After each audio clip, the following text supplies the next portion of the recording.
মরণ কাল এলো। তার প্রাণ হাঁপিয়ে উঠেছে, তার কিছুই ভালো লাগছে না। বদ্যি বড়ি নিয়ে এলে, মধু দিয়ে মেরে বললে, খাও। সে খেলে ফেলে দিল। রাজার কানে কথা উঠল। রাজা সভা ছেড়ে এলো, পাশে বসে জিজ্ঞাসা করলে, তোমার কি হয়েছে, কি চাই? সৌরানী বললে, তোমরা সবাই যাও, কেবল আমার সেনাপতিকে ডেকে দাও। সেনাপতি এলো। রানী তার হাত ধরে বললে, সই বসো, কথা আছে। সেনাপতি বললে, প্রকাশ করে বলো। সুরানী বললে, আমার 7 মহলা বাড়ির এক ধারে 3টে মহল ছিল দুরানীর, তারপর হলো 2টো, তারপর হলো 1টা, তারপরে রাজবাড়ি থেকে সে বের হয়ে গেল। তারপরে দুরানীর কথা আমার মনেই রইল না। তারপরে সেদিন দোল যাত্রা, নাথ মন্দিরে গেছি ময়ূরপঙ্খী চড়ে। আগে লোক, পিছে লস্কর, ডাইনে বাজে বাঁশি, বাঁয়ে বাজে মৃদঙ্গ। এমন সময় দেখি পথের পাশে নদীর ধারে গাছের ওপরটিতে একখানি কুঁড়ে ঘর, চাপা গাছের ছায়ায় দেয়াল বেয়ে অপরাজিতার ফুল ফুটেছে। দুয়ারের সামনে চালের গুঁড়ো দিয়ে শঙ্খচক্রের আলপনা। ছত্রধারিণীকে শুধলেন, আহা, ঘরখানি কার?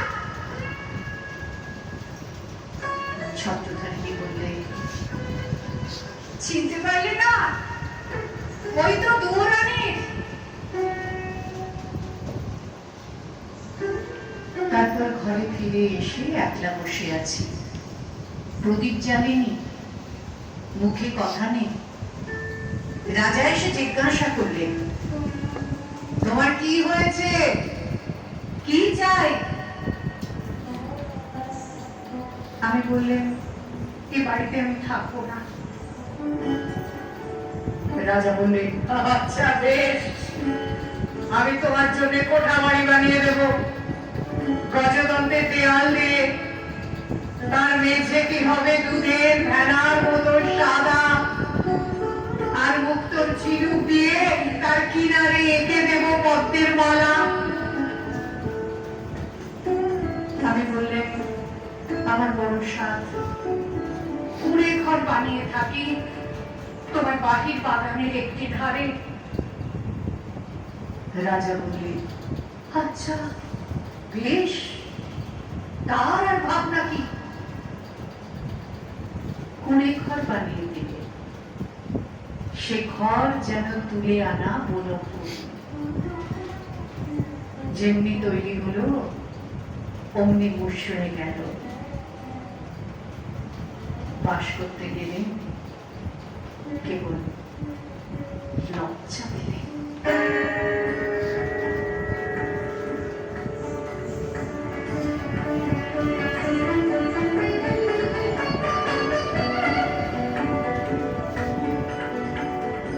তারপরে সেদিন স্নান যাত্রা। নদীতে নাইতে গেছি, সঙ্গে 107 জন সঙ্গিনী। জলের মধ্যে পালকি নামিয়ে দিলে। স্নান হল। স্নান সেরে ঘরে ফিরছি। পালকির দরজা একটু ফাঁক করে দেখি, এ কোন ঘরে বউমা? যেন নির্মাল্যের ফুল, হাতে সাদা শাঁখা, পরনে লাল পেড়ে শাড়ি। স্নান সেরে ভিজে খড়ায় জল তুলে আনছে। সকালের আলো তার ভিজে চুলে আর ভিজে ঘোড়ার উপর পড়ে ঝিকিয়ে উঠছে। ছত্রধারিণীকে শুধলেন, মেয়েটি কে? কোন দেব মন্দিরে তপস্যা করে? ছত্রধারিণী বললেন, চিনতে পারলে না? ওই তো দুয়োরানী। তারপর ঘরে ফিরে এসে একলা বসে আছে, প্রদীপ জ্বালিনি, মুখে কথা নেই।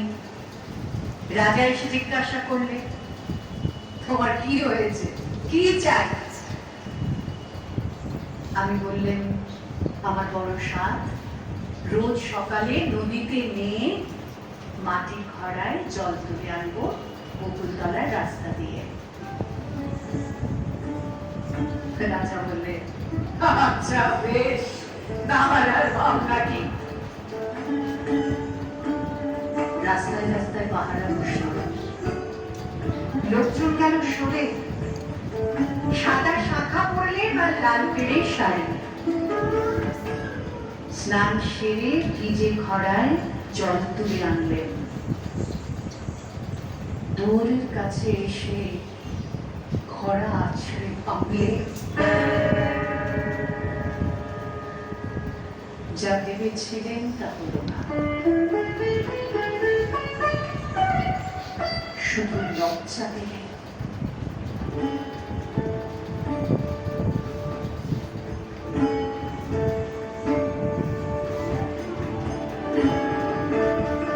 তারপরে সেদিন রাস যাত্রা,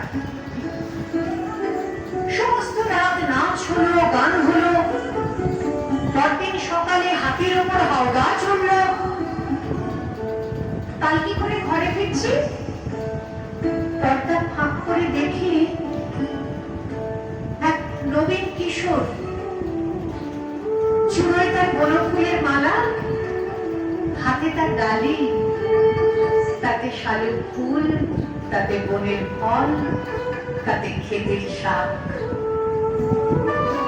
ছত্রধারিণীকে শুধলেন, তোর ভাগ্যবতী ছেলে পতালো করেছে। ছত্রধারিণী বললেন, চিনতে পারলে না? ওই তো দুয়োরানীর ছেলে, ওর মার জন্য নিয়ে চলেছে শালুক ফুল, বনের ফল, ক্ষেতের শাক। তারপর ঘরে ফিরে এসে একলা বসে আছে, প্রদীপ জ্বালিনি, মুখে কথা নেই। রাজা এসে জিজ্ঞাসা করলেন, তোমার কি হয়েছে, কি চাই?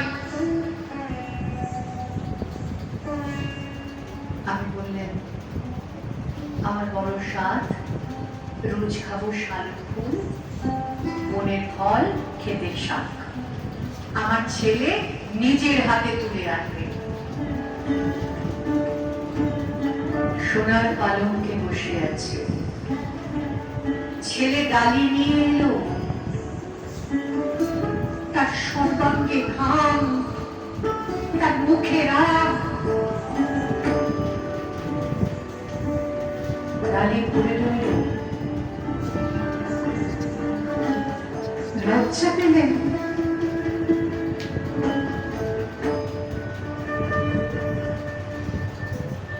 তারপর থেকে আমার কি হলো কি জানি, একলা বসে থাকি, প্রদীপ জ্বালি না, মুখে কথা নেই। রাজা রোজ এসে জিজ্ঞাসা করে, তোমার কি হয়েছে, কি চাই? সুরানী হয়েও কি যে চাই তা মুখ ফুটে কাউকে বলতে পারিনি। তাই তোমাকে ডেকেছি সারাত্রি, আমার শেষ কথাটি বলি তোমার কানে। ওই দুয়োরানীর দুঃখ আমি চাই। সেনাপতি বললে, কেন বলল তো? সুরানী বললে, ওই বাঁশির বাঁশিতে সুর বাজল, আর আমার সোনার বাঁশি কেবল বয়ে বেড়ালেন, আঁকলে বেড়ালেন, বাঁচাতে পারলেন না।